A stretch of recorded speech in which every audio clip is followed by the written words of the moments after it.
Hey everyone, I'm Diana Davison, advocate for the falsely accused and wrongfully convicted. Now, for the last 3 weeks, Canada has been rocked by a rapidly unfolding political scandal that tried to disguise itself as a sex scandal. I expose fraudulent sex scandals, and the network, CTV, pretty much did my job for me already. But some people are trying to keep the sex part alive, so let me walk you through it. Patrick Brown, projected to be the next Premier of Ontario. Now, for Americans, that's a funny little place in the middle of Canada that has a huge portion of our population. They liked Tim Hortons coffee and experimented on small children in the 1970s with something called the health hustle. Yes, I grew up there. So Patrick Brown was on his way to being the political leader of this strange land until broadcaster CTV published allegations from 2 unnamed sources, claiming that Patrick is a sexual predator who targets drunk teenage girls.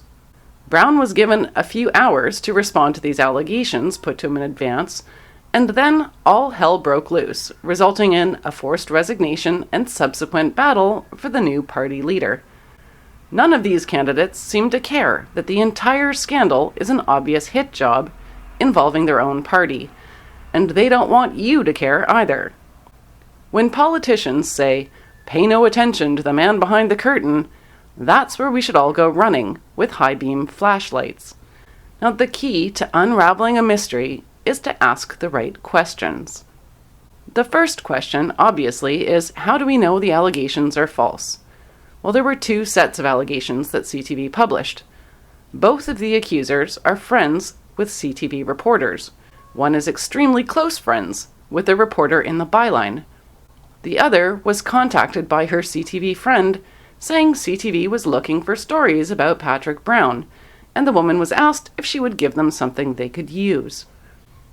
They are referred to as accuser number 1, a woman who alleges she gave Patrick a hasty blowjob 11 years ago, and accuser number 2, who says that when she worked with Patrick, he flirted with her and tried to make out with her after a fundraiser when she was drunk. The numbering system is a bit misleading because all evidence shows that CTV started with the second accuser and then sought out the first afterwards. The sequence of events is more important than the allegations, as Patrick Brown has debunked both of them. How the story was constructed and used for political purpose, that's the real scandal. So I'm going to use first names here to avoid confusion.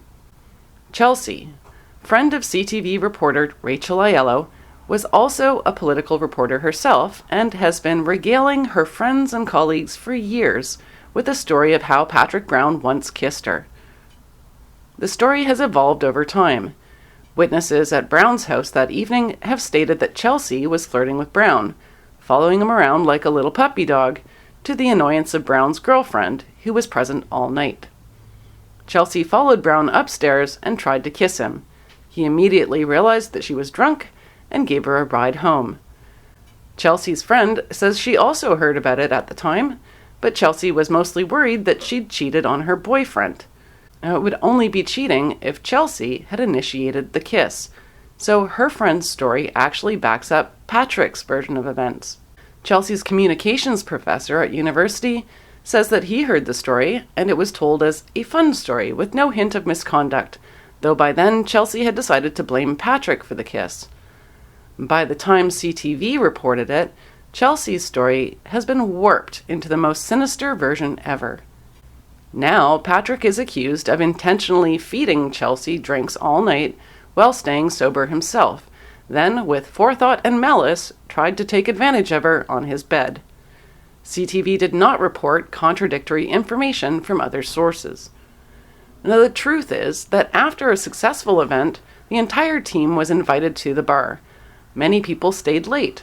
Patrick did not personally offer drinks to anyone as he doesn't drink himself, and the invite back to his home was a general invite to anyone who was still left at closing time.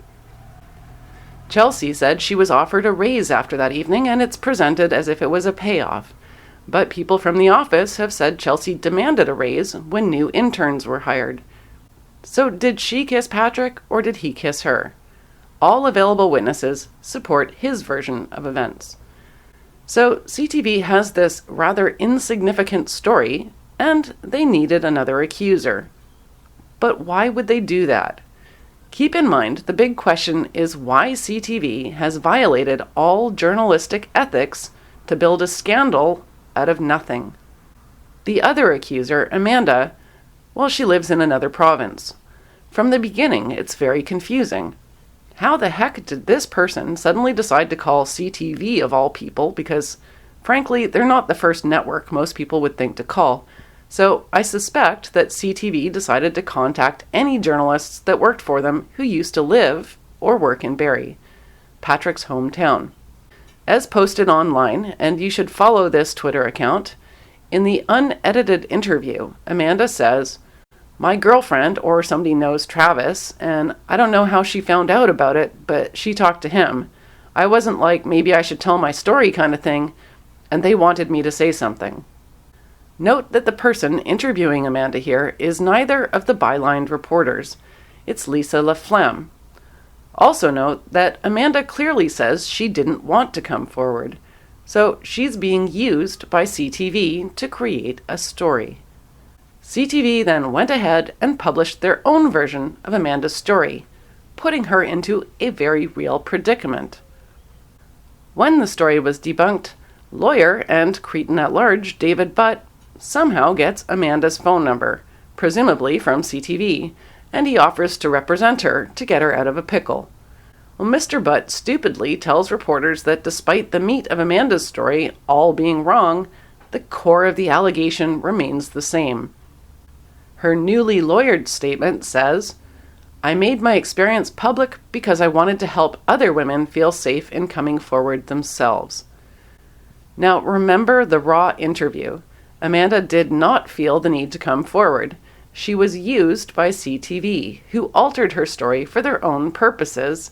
Then they provided her with a lawyer who's helping them put the blame on Amanda for getting the wrong year. Amanda, listen up.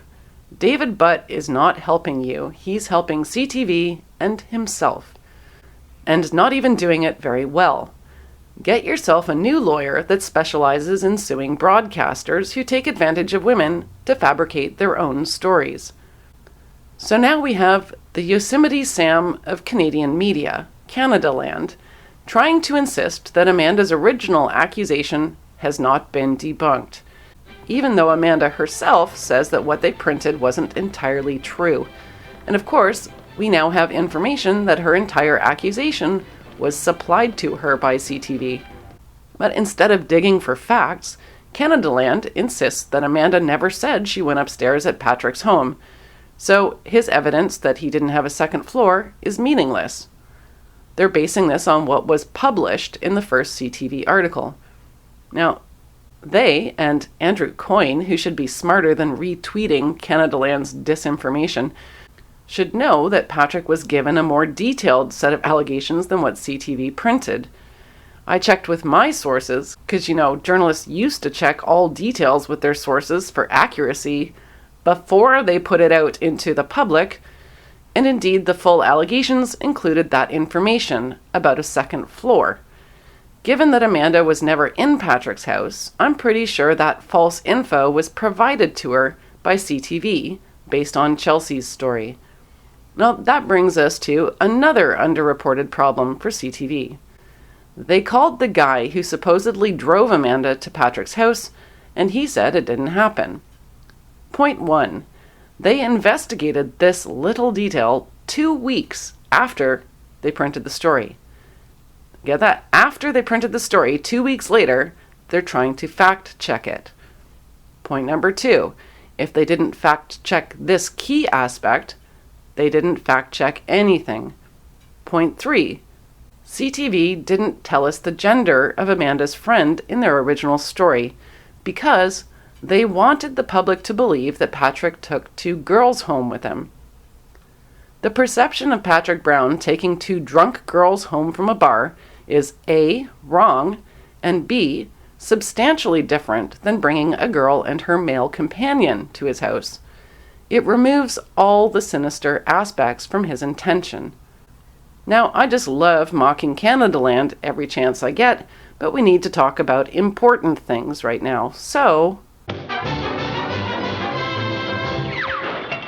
there is no need to debate how many floors there were in Patrick's home or what year it was, because the whole story is simply untrue. The entire story was fake. Every checkable element has proved to be false. What we need to focus on is why CTV took all these risks and how much money do they owe Patrick Brown now that they've been caught. The only reason to care about the identity of the two accusers was to find out how the pieces fit together. And while you're tracking this political intrigue, keep in mind that CTV would love for us to blame the accusers so that we're not looking deeper. They'd love for us to think they simply wanted their own Me Too story to break, and so they broke a few rules to get it. But they went beyond breaking a few rules. And I'm telling you, they've gone so far, there must be large amounts of money involved. Enough money to jeopardize their entire media outlet. Now, I'm not saying that money actually changed hands, but the reason for the scandal has nothing to do with women or sexual assault. This is not a sex scandal, it's a political scandal. In fact, I'm going to guess that the politicians who expected CTV to wipe Patrick Brown off the map were very pissed off that they had to finish the job themselves, and that is what we should be talking about. The whole sex scandal is a red herring. Now, given the hysteria around sexual harassment allegations right now, it was assumed that any sexual accusations, no matter how flimsy, would be enough to force Patrick out of the party. Patrick wanted to fight, and stunningly, against all political strategy, his so-called team sent him into a press conference completely alone and left him there while they wrote resignations. Patrick agreed to craft a resignation letter for himself but wanted to sleep on it. But his resignation was sent out without his final approval. Now, to Patrick's credit, he's decided to run for leadership again instead of challenging the resignation. That's good. He appears to be the rightful leader, and he wants to prove it by winning the leadership again. And this is what we need to watch. Will the Conservative Party allow a fair election? Memberships are being dropped like mad. New ones are coming in. I've had multiple sources tell me that caucus members are receiving threatening phone calls. Membership checks have been crafted to eliminate people who speak English as a second language. And when we finally get there, to the leadership vote, they've got a final ploy. They used it back in the 1980s when Brian Mulroney ousted Joe Clark from leadership, where the candidates colluded in an anyone but Clark agreement. This time, it'll be anyone but Brown. Will we ever learn from history? Who are the real villains in this story, and how many other people are going to become scapegoats? Well, we find out. Now here's another Twitter account to watch as we try to answer a very big question. Who is powerful enough to get CTV to knowingly fabricate a fake sex scandal against Patrick Brown? Meanwhile, Vic Fedeli, installed without a proper vote as the interim leader, has his own little problems, which have turned him into a bit of a muppet in this story. Randy Hillier is busy trying to blackmail a very short-tempered private investigator.